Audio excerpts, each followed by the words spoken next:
やってる、ね、一時期やってたけどやってらんないってなったんだよね。やってるやってる？やってる。すごい。そうですキクラゲ。あ、キクラゲ。絶対キクラゲですよ先生。なんか硬くなる。これシーンってなるから。乾杯しましょう。はい。はい、チェーズ。はあ、美味しいね。美味しい。そう、今日食事ざっくりだけど、なんかこうメンタルヘルスの話を先週したから、なんかメンタルにもダイレクトにつながるなって思ったの、食事って。はい。だってやっぱ体を作るのが食事だし、みんな絶対に誰もが同じその食事、違うものであっても、を取って生きてるから、でそのどういう風に取ってるかによってね、こう自分の体が変わってメンタルもそれで変わると思うから、そこら辺のなんかお互いの価値観を語り合おうと思って。そうだね。糸のつながってるよね。つながってる。完璧に。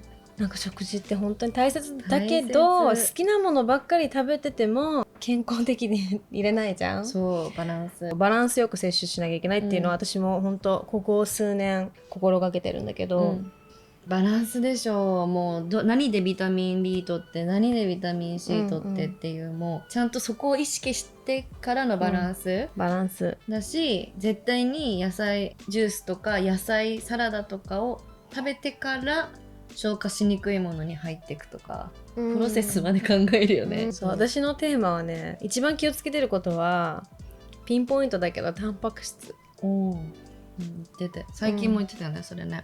ずっとそれはなんかね、長年っていうか、これまでいろんなタイプの、美容法もそうだし、東洋医学もそうだし、西洋医学もそうだし、トレーニング観点もそうだし、その肌のことを考える人たちの観点も、なんかいろんなことを総合してこう見ていくと、絶対みんなタンパク質が大事っていうの。まあ筋トレしたらさ、絶対プロテイン飲むとかよく聞く話じゃん。でもなんかそれこそ私がね、長年通ってる料理教室のパンウェイ先生のメニューにも、いつもタンパク質はとにかく動物性も植物性もバランスよく取りましょうっていうのが結構毎回出てくるんだけど、パンウェイ先生ちょっと最近ご無沙汰しちゃってるけど、もうそれも衝撃的だった。その20代半ばで食について、すごい美容とかいろんなことを教えてくれて、最先端の情報を持ってたから、私も気づき始めて、ベニが行くとことかやってることとかをそのまんますんなりコピーしてずっとやった時に、パンウェイ先生すごいから行こうよって言われて、パンウェイ先生の薬膳中華の料理教室行こうって言われて、ご飯食べるんじゃなくて作るんだよね、作っていろんなこと教えてくれるかなって言って、行って、あれもすごいこう衝撃的な、すごいターニングポイントだったなって思う。すごいんだもん。まあそのタンパク質に戻すと、タンパク質はそのとにかく体のいろんな内臓の回復を促すから、まあその筋肉をつけるためのプロテインだけじゃなくって、とにかく壊れたものをまたもう一回復活させる、だから飲みすぎた時とか、肝臓が疲れるからタンパク質を取って、それでなんかこうもっと元気にするとか、とにかく体のいろんな不調を元気にする、細胞を元気にするもの、でもほらなかなか取れないわけだから、朝からね、こう卵料理も豆腐も、でなんかこう肉ステーキとかも食べれないじゃない。そうだね。でも毎日ちゃんと心がけてる食のルーティンって何？私毎日じゃないかも。毎週やってる。毎週で帳尻合わせてる。だからほら、私ジャンクフードも好きだからさ、コンビニのチキンとか大好きだし、甘いのも好きだし、わかるじゃん。わかる。だからそういうのも取りたいから、こう1週間で見た時に、じゃあ月曜日火曜日めちゃダメなの食べてたなって思ったら、水木、そこでこうバランス取るようにしてる。左右とレモンやってるでしょ？朝の左右やってる。絶対やってる、それだけは。私もやってる。毎朝左右とレモン絞って左右の、でもこれ話したかもしれないけど、レモンあんまり熱湯に入れると成分がってなったから、最近混ぜないようにしてる。左右別にしてそこにココナッツオイルだけやってレモンはちょっとぬるいお湯に2個用して飲んでる。一回すんごい燃えたよね、左右のベスト状態は何ぞやっていうので、左右って普通になんかじゃあ適当にこのウォーターサーバーで、あったかいの半分冷たいの半分でいいかって思ってたけど違うってなって、ね、一時期超追求してボイルをちゃんと沸騰15分の冷ましも必要なんだよね。そうそう、沸騰7分で冷ましを4分4、5分やんなきゃいけないんだよね。がベスト左右を作るらしくて、やってるね、一時期やってたけどやってらんないってなったんだよね。やってるやってるやってる。ボイルして冷ましてすごいすごいさきこやってる。いや私もすいませんってまたウォーターサーバーに戻っちゃったけど、だからねすごいこう追求するよね。でも追求してるじゃん。私よりしてるよちゃんと。まあいっかっていうのもね、結構多いけどやるとこやってるか。あと卵朝食べろって言うから卵とアボカドとバナナ、バナナずっと食べてるって言ったじゃんこの前。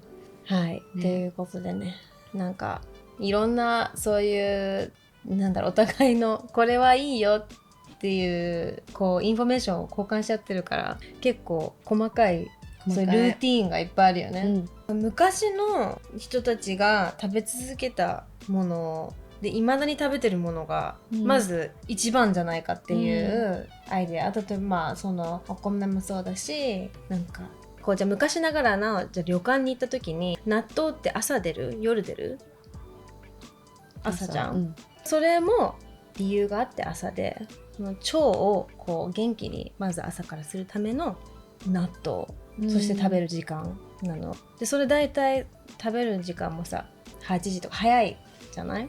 朝早くにその腸がこう一番元気になり始めてる時にその納豆を食べるといいよ、そこに意味がある。お寿司もガリ目生姜で殺菌しながらってねがあるのも殺菌するためのものとか、なんかこう全部の伝統的な食事のこう置いてあるものに意味があって、ただのデコレーションとかじゃないね、アペタイザーではなく、でそれをこう辿って見ていくとヒントがいっぱいある。そうだね。だからこうじゃあ生魚とか生もの、菌が出やすいものと一緒にじゃあそういう殺菌するものを足すと、一番体にとっていいよとか、そういうなんかこう本当サイエンスだよね。サイエンス。でもお寿司すごくない？だから殺菌はガリでしょ、で最後に飲む緑茶でしょ、あとあれ菊ね、言ってたね、菊の花が入ってたりするじゃん、お寿司の出前取ってもさ、あれもちゃんと食べて殺菌をする、こう自分の内臓を守るためのもの、なんか本当に勉強になるし、日頃のなんかこう食卓で使える知識がたくさんあそこだと得れるから、ハマっちゃうんだよね。ハマったね。で体が何よりも変わった。元気がいっぱい出たの。久しぶりに行きたい。ちょっと最近ね、それ続けてるじゃん。ちゃんと続けてる。なぜかというともう元気になるから。私もこの出産後の疲れがすごいわけ。もうなんかここ最初の半年ぐらい結構寝れないし、あんまブレイクもないし、そのストレス発散にパンウェイ先生の食事に超救われたの。食べたいパンウェイ先生、だから今日はちょっと先生に電話してみようかなと思って。もしもし。先生、こんばんは。明けましておめでとうございます。明けましておめでとうございます。おめでとうございます。今日は先生にこの季節に取るべき食材とか、何色を意識した方がいいのかとか教えてほしくて連絡しました。はい。一番大事なのは基本的には黒い食材を食べて、さらによく五味五食とおっしゃる言葉がありますが、その五味五食、その五味から言うと、小辛味のグループに入っているものが全部腎臓にいいです。その小辛味のグループに入っているものは一番強いものはお塩なんです。塩。ただし塩はちょっと強すぎるんですから、あんまり取ると今度逆効果になってしまうので、だからその強くないその小辛味のグループのものをぜひいっぱい食べていただきたいですが、代表的なものというのは魚介類です。魚介類。そう魚介類、海のものほとんどそうですから、今の時期日本の方たちがお鍋の中に魚介類を入れるとしたら、タラとか鮭とか牡蠣とかそういうものがすごくいいですが、ぜひぜひ食べていただきたい。お鍋ね。お鍋で。じゃあ塩辛味を海の幸で取る。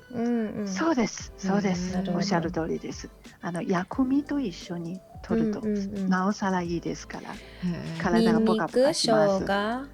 はい、ニンニク、生姜、ネギ。その黒い食材はなんだろう。黒いのって椎茸とか？おお。素晴らしい。キクラゲ。キクラゲ。絶対キクラゲですね。プロのごぼうはごぼう。もう最高にいいです。今の時期ぜひぜひいただきたいです。わかりました。ありがとうございました。こちらこそありがとうございました。頑張ってください。ありがとうございます。癒されるわ。癒されたね。先生のモットーは5年後の自分の体のために今食事をするっていう、体だけじゃないよね、5年後の自分のために。だからそれがもう一番最初にめちゃくちゃ響いたのね。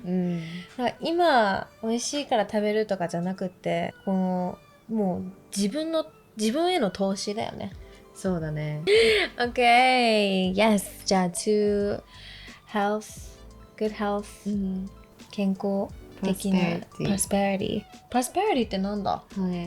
繁栄っていうの？だよね。健康と繁栄に Cheers。乾杯。